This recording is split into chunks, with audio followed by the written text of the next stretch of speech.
bahwa kita tidak tahu amal ibadah apa yang kita lakukan yang akan mendatangkan ridha Allah kepada kita.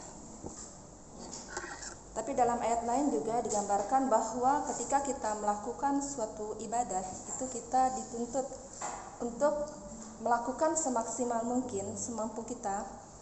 Dan di situ ada anjuran untuk fastabiqul khairat, untuk berlomba-lomba dalam kebaikan, apapun kebaikan itu.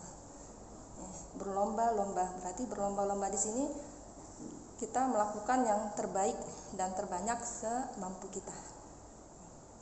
Mungkin kalau dalam beberapa hal ada saya cakup 5 aja ya, 5 hal yang kental dalam segi ibadah. Yaitu pertama, ibadah dalam menuntut ilmu. Nah, dalam menuntut ilmu ini digambarkan oleh banyak dari hadis-hadis Rasulullah yang menggambarkan bahwa nuntutlah ilmu dari buayan hingga ke liang lahat, misalnya kan, sampai tuntutlah ilmu ke negeri Cina, gitu. Berarti di sini ada dalam menuntut ilmu tuh masya Allah, gitu kan, madal hayah, tidak pernah berhenti seumur hidup, ya, seumur hidup menuntut ilmu. Dan di sini juga digambarkan bahwa tuntut ilmu kemana aja, gitu, ya, yang mana ada ilmu di situ dikejar, gitu kan, sampai ke Cina aja dianjurkan, gitu kan, untuk menuntut ilmu. Kalau kita lihat para salafus saleh, imam-imam terdahulu, itu masya Allah kayak seperti hadis ya, mengejar satu hadis saja bisa ke beberapa orang gitu ya, menuntut ilmu ke ustadz ini, ke ulama ini, sudah selesai ke ulama yang lain lagi berbulan-bulan gitu, kadang menempuh perjalanan yang sangat jauh dan membutuhkan waktu yang sangat lama. Makanya kemarin sempat ada cerita kayak Imam Bukhari ya. Sampai saya tuh penasaran ya, Imam Bukhari itu ternyata tidak menikah katanya. Kenapa gitu kan? Ya, ternyata salah satunya dia menuntut ilmu dan ke berbagai daerah, berbagai negara, bukan hanya daerah aja, berbagai negara. Jadi mencari hadis ke sini berapa bulan, terus tuntut lagi kemana, ke ulama sini lagi berapa bulan gitu, sampai masya Allah gitu kan. Yang saya tanya pertama tuh, beliau punya istri sama anak gak gitu? Ternyata tidak katanya. Sama dengan Imam Nawawi juga, kalau tidak salah ya, mudah-mudahan informasinya valid ya, seperti itu ya, karena saking ininya menuntut ilmu ya. Dan itu memang ada yang menggambarkan bahwa siapa yang menuntut ilmu maka dia akan didoakan oleh seluruh ikan di laut, burung di udara gitu ya. Masya Allah. Dan jalan menuntut ilmu itu ibarat jalan ke surga. Itu masya Allah ya. Jadi di sini kita berupaya untuk bersemangat gitu loh, mau untuk menuntut ilmu. Nah, karena balasan dari Allah juga masya Allah untuk bagi orang-orang yang menuntut ilmu. Terus yang kedua, ada orang yang memang dia dari segi ibadah itu yang lebih difokuskan oleh dia dalam ibadah sholat. Ada orang yang sangat senang dengan sholat, ya, nah, sangat senang dengan sholat. Jadi kalau Rasulullah kan menggambarkan istirahatkanlah aku dengan sholat. Jadi dia sangat senang sholat, bukan hanya sholat 5 waktu aja. Dia kejar dengan rawatibnya, ba'da sholat, qabla sholat gitu kan. Dia nggak puas dengan itu, dia kejar duhanya, dia kejar tahajudnya gitu kan. Dia kejar qiyamul lailnya, masya Allah semuanya gitu kan. Bahkan ada kayak sahabat Bilal itu, dia kan tidak pernah lepas dari wudhu ya. Dan sampai ada gambaran itu ada sholat sunnah setelah wudhu. Maksudnya tapi nggak ada namanya gitu kan. Tapi pokoknya dia wudhu terus sholat aja 2 rakaat gitu kan. Itu saking senangnya dengan sholat, gitu kan. Karena memang masya Allah sholat itu kan silah ya, hubungan kita dengan Allah itu di dalam sholat. Ya, kalau kita bisa merasakan bagaimana kita bercakap-cakap, berbincang, ya, istilahnya ngobrol gitu dengan Allah di waktu sholat. Terus ada juga orang yang ibadah yang lain dia saum. Ya, ada yang memang orang yang senang saum. Ya, nah, dia nggak puas dengan hanya saum Ramadan aja. Ya, saum Ramadan selesai. Tapi dia ngejar apa? 6 hari Syawal. Ada Muharram, ngejar Muharram. Ada Tasu'a Muharram ya. Terus ada juga Arafah, dikejar juga Arafah. ya. Bahkan Senin Kamis dikerjakan, nggak cukup juga yaumul bid, ya. Bahkan ada yang sampai saking senangnya saum dia melakukan saum Daud. Nah, saum Daud itu sari saum sarida, sari saum sarida gitu kan. Masya Allah gitu kan, saking senangnya dengan saum. Nah, jadi memang orang berlomba-lomba dalam ibadah tadi macam-macam gitu kan. Ya, ada senang saum sampai seperti itu, Masya Allah gitu kan. Terus ada lagi yang keempat dalam membaca Al-Quran. Ya. Ada lagi orang yang tergila-gila dengan Quran, gitu kan. Kayak kemarin kita gambarkan waktu Ustadz Iqbal itu kan cerita Imam Syafi'i sampai satu hari khatam. Itu kalau nggak tergila-gila dengan Quran ya nggak mungkin gitu kan. Ya. Kita sejus saja menges kan. Aduh, perasaan baca one day one juz saja, Masya Allah gitu kan. Dan bangga banget gitu loh, udah bisa, wih yes, hari sejus sudah. Nggak taunya lihat, ya Imam Syafi'i sehari hatam, nah gitu kan. Bahkan Ramadan itu digambarkan 2 kali, pagi sampai petang sekali hatam, petang sampai pagi lagi sehari hatam, 2 kali hatam. Kalau Ramadan 60 juz berarti. Kadang kita nggak kebayang gitu ya, perasaan baca Quran secepat-cepatnya, perasaan saya ya, secepat-cepatnya baca Quran sejuz itu 40 menit. Kalau udah hafal mungkin bisa 30 menit selancar-lancarnya, secepat-cepatnya. Berarti kalau sehari hatam itu nggak ngapa-ngapain ya, kalau pikir gitu ya, apa nggak ngerjain yang lain gitu kan ya. Masya Allah gitu kan.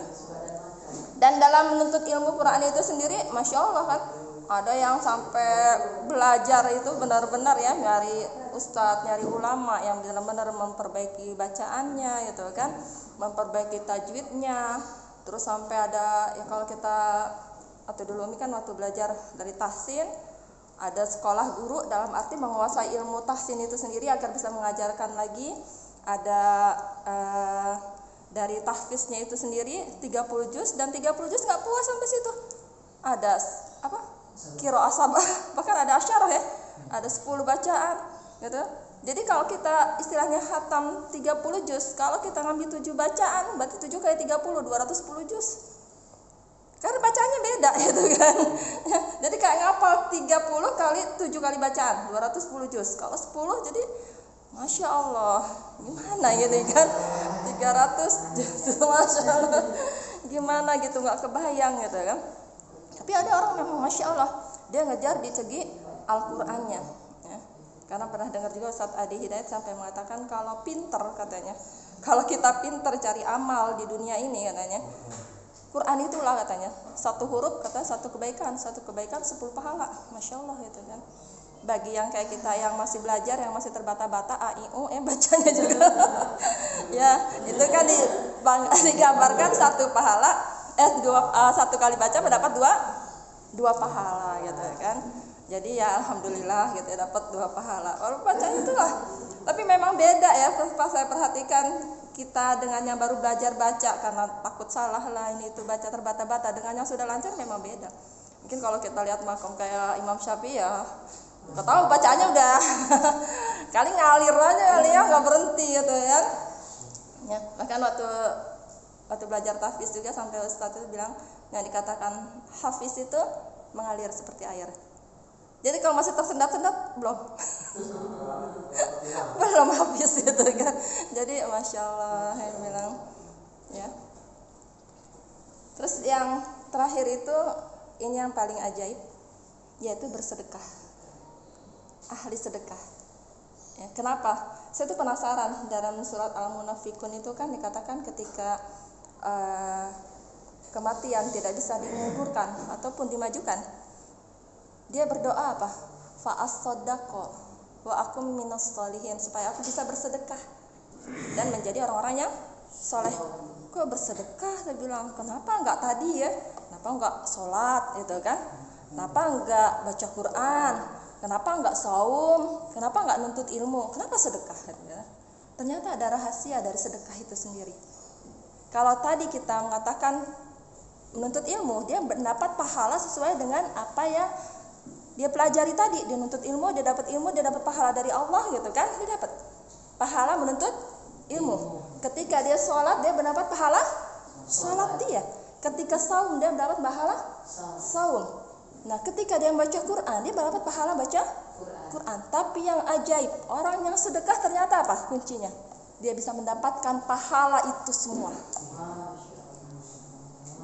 Jadi kalau orang yang bersedekah, dia bisa dapat pahala menuntut ilmu. Caranya gimana? Ya, misalnya Ustadz Andre mau lanjutin S3 misalnya. Wah, kita nggak bisa lanjut S3 nih, saya biayain. Berapa biayanya? Misalnya 100 juta, kita infak. Kita dapat pahala menuntut ilmu. Gitu kan? Membiayai orang yang menuntut ilmu.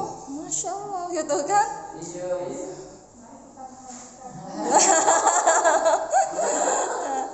Jadi, tapi kalau misalnya Bu Pipi ya, misalnya Bu Pipi mau S2, Bu Pipi dapat pahala menuntut ilmu. Tapi yang bersedekah, yang membiayai itu dapat pahala, tidak dikurangi dari pahala Bu Pipi itu sendiri. Iya. Iya. Masya Allah. Terus juga mengenai sholat. Ketika seseorang bersedekah, berinfak, dia membangun masjid, maka semua orang yang sholat di masjid itu dia mendapatkan pahalanya.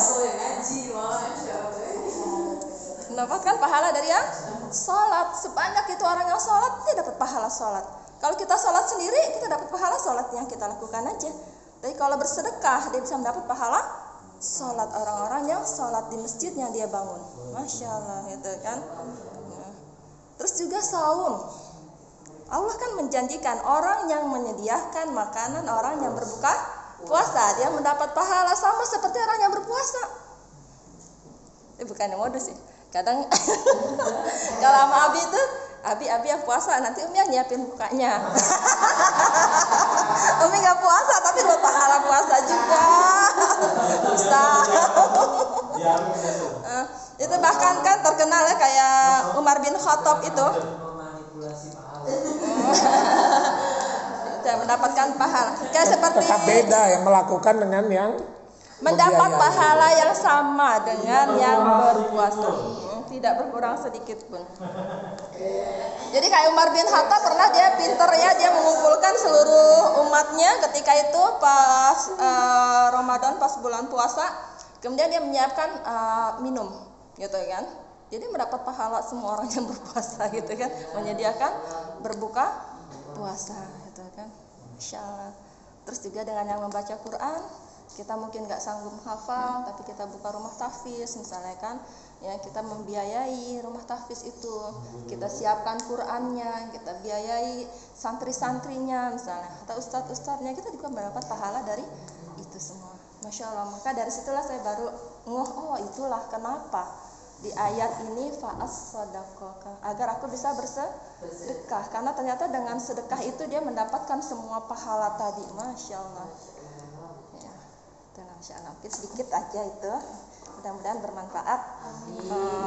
Maksud saya membuka juga cakrawala berpikir kita, jangan hanya kita sibuk dengan ibadah yang untuk kita sendiri. Bagaimana kan kata Pak Alam kemarin kan, kita nggak tahu amal ibadah apa yang mengantarkan kita kepada ridho Allah. Tapi kalau dengan bersedekah, semakin banyak yang kita tolong, semakin banyak yang kita bantu, semakin banyak orang yang kita istilahnya kita permudah urusannya.